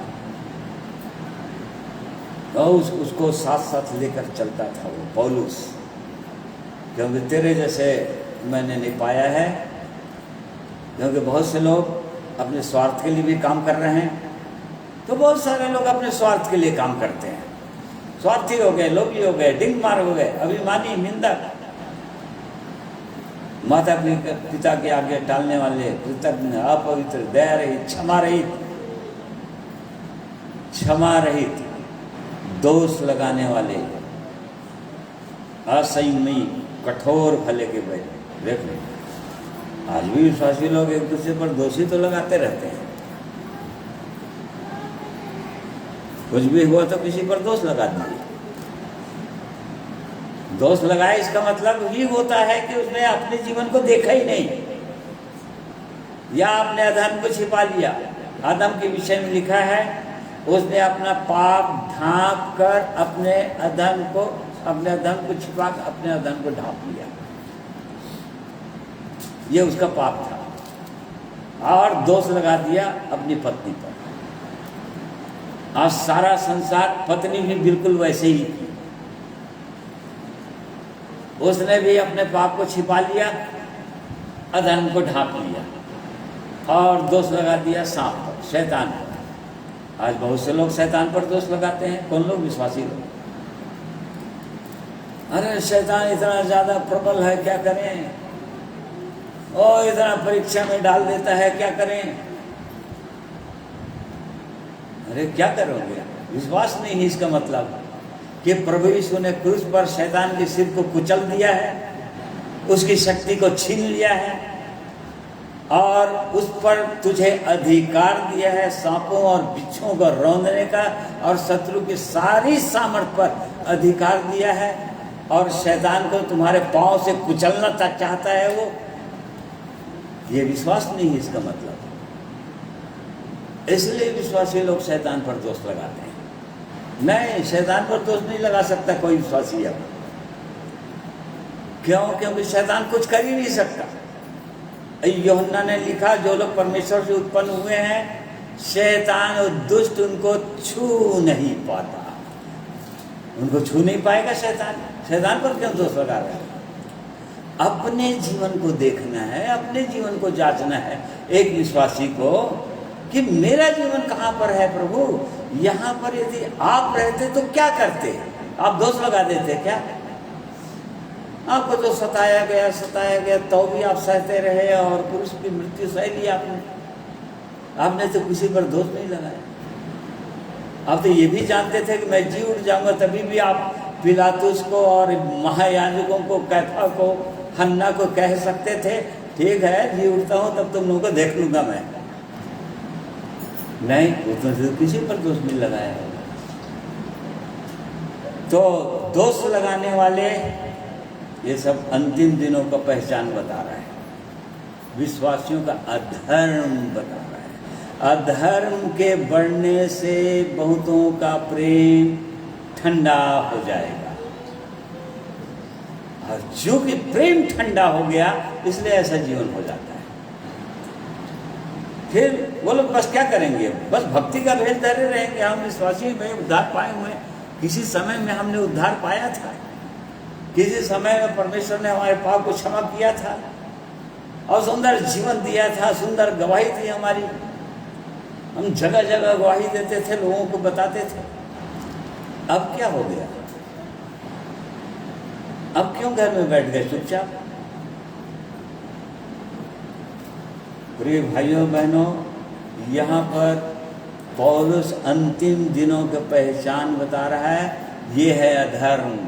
प्रभु यीशु ने कहा अधर्म के बढ़ने से बहुतों का प्रेम ठंडा हो जाएगा। ये है अधर्म, मतलब समझौते आ गए जीवन के अंदर, स्वार्थीपन आ गए जीवन के अंदर, और इस कारण से भक्ति का भेद तो धरेंगे पर उसकी शक्ति को ना मानेंगे, नहीं मानेंगे भाई। अपन कल देख रहे थे एक जगह, तो कुछ भाई लोग बोल रहे थे, अरे संसार में झूठ कौन है जो बिना झूठ का रह सकता है? कौन है जो, विश्वासी भाई, कौन है जो झूठ का रह सकता है? यहाँ पर लिखा है भक्ति का भेद धरेंगे, लेकिन उसकी शक्ति को, उसकी शक्ति क्या है? यशाया 53 अध्याय में 63 में लिखा हुआ है, ओ कौन है जो बोस्त्रा नगर से दौड़ता चला आ रहा है, बैंगनी वस्त्र पहने हुए, झूमता हुआ लड़खड़ाता चला हुआ है, उसके वस्त्र लहू के छींटे से भरा हुआ है, वो कौन है? वहाँ पर परमेश्वर बोल रहा है वो, हाँ, या मैं ही हूँ जो धर्म से बोलता और पूरा उद्धार करने की शक्ति रखता हूँ। पूरा उद्धार करने की मतलब एक एक पापों से छुटकारा देने की शक्ति, केवल क्षमा करने की नहीं, छुटकारा भी देने की शक्ति रखता हूँ मैं। वो कौन है? क्या उस पर विश्वास करते हैं? उस परमेश्वर पर, उसकी शक्ति पर क्या विश्वास करते हैं? उद्धार को छुड़ाने की शक्ति रखता है वो परमेश्वर हमारा प्रभु यीशु, क्योंकि उसने क्रूस पर जाकर शैतान को निकम्मा कर दिया, उसकी शक्ति को छीन लिया और उसकी अधीनता से, उसकी गुलामी से वो अपने लोगों को छुड़ा भी लेता है, छुड़ा लिया। और उसके बाद उसके पास वो सामर्थ्य है जो एक एक पापों को छुड़ा देगा। परंतु आज बहुत सारे विश्वासी ऐसे ही बोलते हैं, अरे संसार में जब चल रहे हैं, ये बुरा संसार है जहाँ शैतान का राज्य है, और यहाँ पर तो ये सब तो करना पड़ेगा, होते रहता है, होता रहेगा, गिरते रहेंगे, उठते रहेंगे, क्षमा मांग लेंगे, प्रभु यीशु के लहू से धुल जाएंगे, बंद उन पर जय नहीं पाएंगे कभी। क्यों? क्योंकि विचार ऐसी, विश्वास ऐसी है कि वो परमेश्वर हमको छुड़ा नहीं सकता, वो प्रभु यीशु उन पापों से छुड़ा नहीं सकता। उसकी शक्ति पर को ना मानेंगे, विश्वास नहीं करेंगे, बस भक्ति का भेद धरे रहेंगे। तो ये परमेश्वर की सिद्ध इच्छा और मनसा है। प्रिय भाइयों और बहनों, ये अंतिम समय है और वो चाहता है कि उसके लोग सचमुच में अधर्म से बचे रहें, क्योंकि प्रभु यीशु ने कहा जो अंत तक धीरज धरे रहेगा उसी का उद्धार होगा। मतलब ऐसे समय आएंगे, बहुत भरमाने वाले निकल गए हैं। हमने देखा कि वो परमेश्वर प्रभु यीशु उनको अलाउ कर दिया है भरमाने के लिए, ताकि वो परीक्षा ले रहा है, वो देखना चाह रहा है कि कौन विश्वासी सचमुच में मुझसे प्रेम रखता है, और सचमुच में कौन विश्वासी है जो मेरी भीड़ है, मेरे प्रभु यीशु का भीड़ है। प्रभु यीशु ने कहा था यूहन्ना 10 में, मेरी भेड़ें मेरे शब्द, वो परायों को शब्द नहीं पहचानती है, इसलिए वो उसको नेग्लेक्ट कर देती है। वो कौन बोल रहा है मुझसे? उनको समझ में आ जाता है ये तो कोई भरमाने वाला है, और उसके पीछे नहीं जाएंगे, लिखा है, क्योंकि शब्द पहचानती है अपने चरवाहे का, अपने प्रभु यीशु का शब्द पहचानती है। वो कौन बोल रहा है, किसके मुंह से कौन बोल रहा है? सब बाइबल लेके ही आएंगे, बाइबल से ही भरमाएंगे। आपके पास गीता लेकर नहीं आएंगे, बाइबल पर विश्वास करने वालों के पास रामायण लेकर नहीं आएंगे वो लोग, या कोई और कथा कहानी की पुस्तक उपन्यास लेकर नहीं आएंगे, वो बाइबल लेकर आएंगे आपके पास, इसी से तो भरमाएंगे। तो इसलिए प्रिय भाइयों और बहनों, ये परमेश्वर की इच्छा है कि हम इन बातों को जानें, क्योंकि बहुत हम निकट होते जा रहे हैं, सदाव प्रारंभ हो चुका है, सदा रहे हैं। अब देखो आगे और कैसे कैसे होगा, क्योंकि समय और कठिन होता जाएगा निश्चित रूप से। ऐसे समय में हर विश्वासी भाइयों और बहनों को जांचना चाहिए अपने जीवन को कि कहीं मेरे जीवन में वो अधर्म तो नहीं आ रहा है प्रभु, और किसी दूसरे कारण से प्रेम ठंडा नहीं होता है। यहाँ पर वचन में हम पढ़ रहे हैं, उस भाई के कारण से, उस बहन के कारण से, ओ मैं ठोकर खा गई, ठोकर खा गया, ये मेरा जीवन खराब हो, नहीं, किसी के कारण से किसी विश्वासी का जीवन खराब हो ही नहीं सकता, बाइबल के अनुसार, प्रभु यीशु के अनुसार। परंतु ये अधर्म बढ़ता जा रहा है मनुष्य के जीवन में, और कारण से प्रेम ठंडा होता जाएगा। प्रभु यीशु के प्रति प्रेम, उसके वचन के प्रति प्रेम, परमेश्वर का भय, वो धीरे धीरे ठंडा होता जाएगा, समाप्त होता चला जाएगा, और तब फिर एक दिन ऐसा आएगा कि बहुतों के विषय में लिखा है, नाश हो जाएंगे। हमने तीमुथियुस ने कहा, जो लोग भक्ति के साथ जीवन बिताएंगे मसीह में सताए जाएंगे, और बहुत से लोग धोखा देने वाले धोखा देते हुए और धोखा खाते हुए नाश हो। बहुत से लोग धोखा दे रहे हैं, वो लोग ये नहीं जान रहे हैं कि हम खुद ही धोखा खा रहे हैं और अनंत विनाश में चले जा रहे हैं, उनको खुद ही पता नहीं। क्यों? क्योंकि परमेश्वर के वचन को जैसा है वैसा पढ़ते नहीं, जैसा है वैसा मानते नहीं, विश्वास नहीं करते। और इसलिए परमेश्वर हम में से हर एक की सहायता अगुवाई करें आज के दिन में, कि हम बहुत ही सतर्क रहें और विश्वास में बलवंत हों, बढ़ें। सावधान करना चाहा है प्रभु यीशु ने, एकदम सावधान हो जाएं। परमेश्वर हर एक को आशीषित करे। आइए आज के दिन एक वचन, एक गीत और सुनेंगे।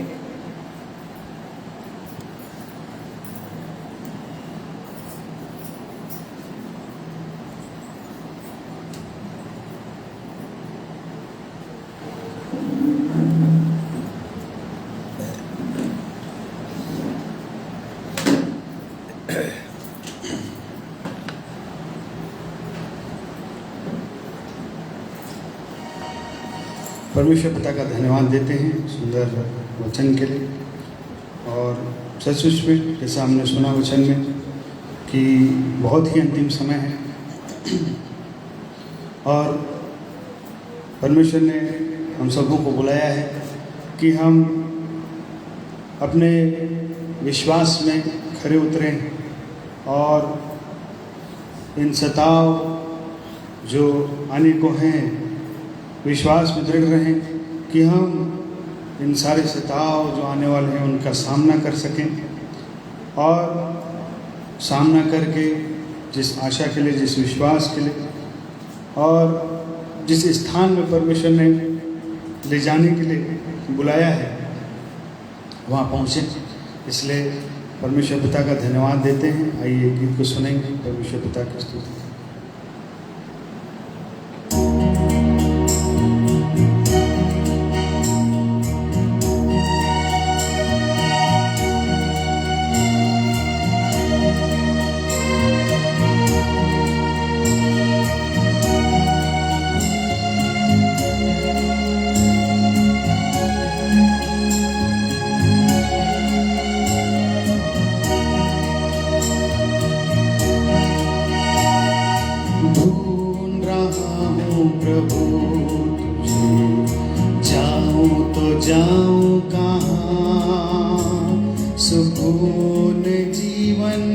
तेरे बिना पाऊँ तो पाऊँ कहाँ, ढूंढ रहा हूँ प्रभु तुम्हें, जाऊँ तो जाऊँ कहाँ, सुकून जीवन में तेरे बिना पाऊँ तो पाऊँ कहाँ।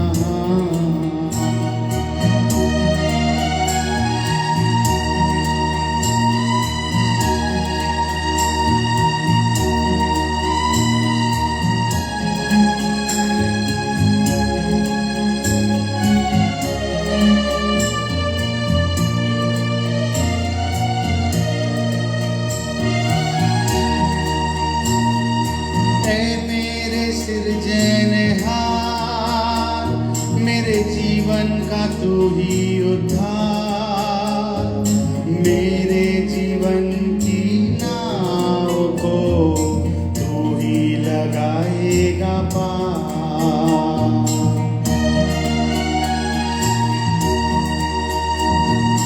ऐ मेरे सृजनहार, मेरे जीवन का तू ही उद्धार, मेरे जीवन की नाव को तू ही लगाएगा पार।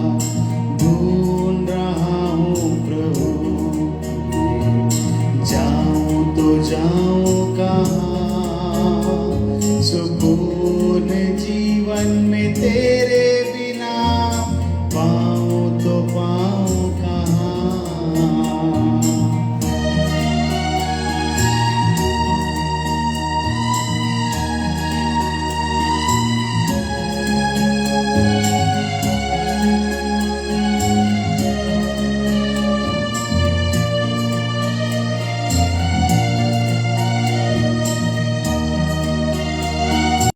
कर गुनाहों को मेरे बुझा मेरे दिल की प्यास,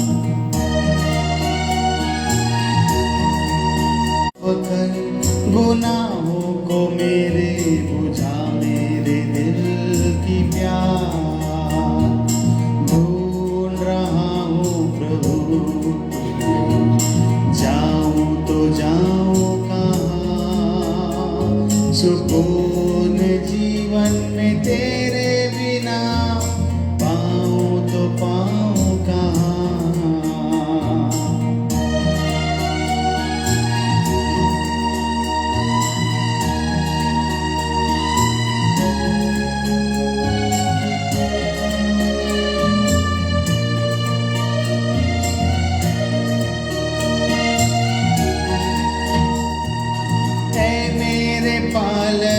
पालनहार, मुझ पे कर इतना उपकार, तेरे ही संग जीऊं और मरूं, छोड़ू न तेरा द्वार।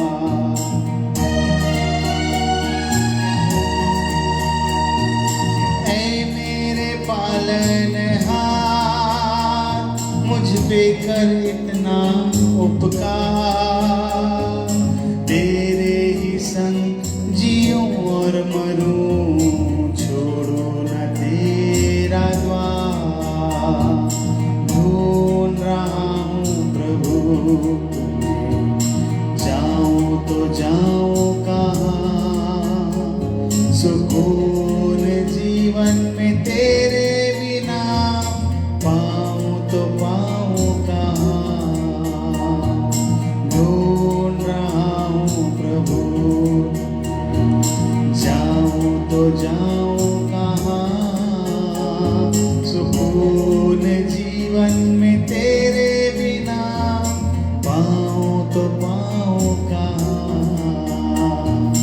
पाऊँ तो पाऊँ कहाँ, पाऊँ तो पाऊँ कहाँ।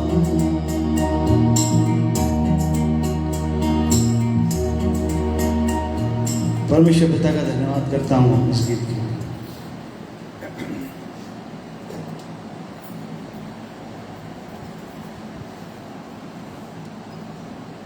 सुंदर गीत के लिए धन्यवाद करते हैं। और उसके पवित्र वचन के लिए धन्यवाद करते हैं, उसके प्रेम के लिए धन्यवाद करते हैं। परमेश्वर के वचन में पढ़ते हैं, जिनसे वो प्रेम करता है उनको ताड़ना और उलाहना देता है। ये हमारे स्वर्गीय पिता ने इसको बताया है। पिता जो सही सच्चा पिता है, वो जिनसे अपने बच्चों से जिनसे प्रेम करता है उनको ताड़ना देता है। और ऐसे वचनों वो जब वो हमें बता रहे हैं, इसका मतलब अवश्य वो परमेश्वर हमसे प्रेम करते हैं। और इसी कारण से ऐसे वचनों के द्वारा अपने संतानों को, अपने लोगों को सावधान करना चाहते हैं, ताकि आगे चलकर किसी प्रकार से किसी को कोई हानि न पहुंचे, अनंत काल की हानि। और इसलिए प्रिय भाइयों और बहनों, इन पवित्र वचनों को बहुत ही गंभीरता से लेना चाहिए और इन वचनों के प्रकाश में बहुत गंभीर होकर अपने आप को, अपने हृदय की दशा को जांचना चाहिए। यह क्या है प्रभु, मेरे हृदय के अंदर क्या है?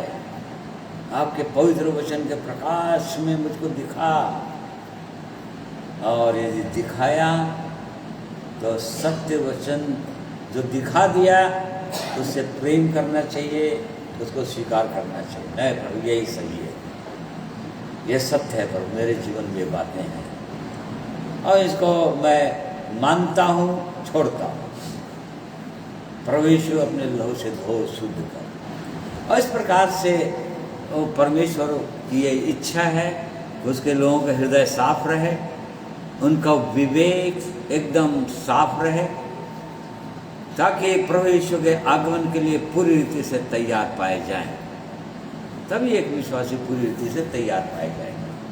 और इसलिए परमेश्वर का धन्यवाद करते हैं। आप सबों का मैं धन्यवाद करता हूँ। आपने बड़े धीरज के साथ परमेश्वर के वचन को सुना है। परमेश्वर आप सबों को आशीषित करे, आप सबों को जय मसीह कहता है। आइए प्रार्थना करें। प्रेमी परमेश्वर पिता, हम आपका धन्यवाद करते हैं। अद्भुत परमेश्वर हैं आप, सचमुच प्रेमी परमेश्वर हैं। और इसलिए ये आपका प्रेम है प्रभु। आपने जो वचन कहे प्रभु यीशु